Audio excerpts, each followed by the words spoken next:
अमूमन देखा हमने मुगल टाइम पे या अंग्रेजों के टाइम पे बहुत सारे अत्याचार हुए, मंदिर तोड़े गए, तो ईश्वर कहाँ है? इतने सारे लाखों लोग मार दिए गए, हजारों लोग मार दिए गए, तो क्या भगवान आएंगे? हमको अपनी रक्षा खुद करनी, कौन रक्षा करेगा? किसके भरोसे रहें, या खुद हथियार उठाएं? क्या करें? देखिए, प्रश्न तो बहुत बहुत ही अच्छा है। हथियार हमें स्वयं उठाना होगा। उन्होंने कहा कि मैं लड़ा हूं, तुम भी लड़ो। वो बैठ के मंत्र जपने से मुझे नहीं लगता है कि कभी ईश्वर आपकी रक्षा करने आएगा। ईश्वर आपके भीतर एक्टिवेट होगा।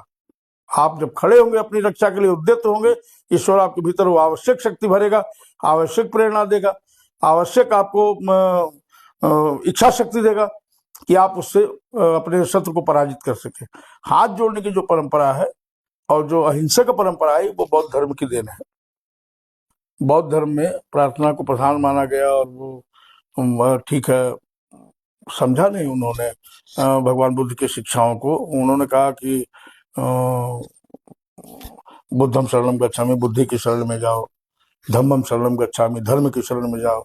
उसके बाद भी तो कहा संघम शरणम गच्छामि, समूह में रहो, समूह के साथ रहो। समूह क्या है? आपत्तियों से बचाने का एक व्यवस्था है।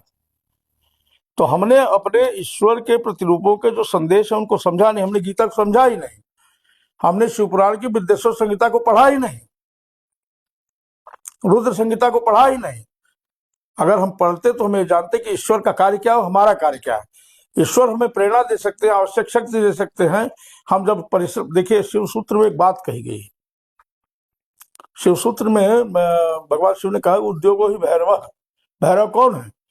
पूरे पावर के साथ, पूरे जितनी ताकत है उसके साथ निनाद करते हुए, हम लोग कहते हैं ना बजरंग बली की जय कुछ उठाना होता है, तो वो निनाद करते हुए जो अपने पराक्रम को दिखाए अपने लक्ष्य के प्रति, वो भैरव है।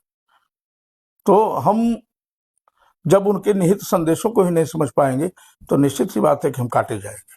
तो देखिए, शास्त्र से अगर धर्म की रक्षा होती है तो शस्त्र से राष्ट्र की रक्षा होती है।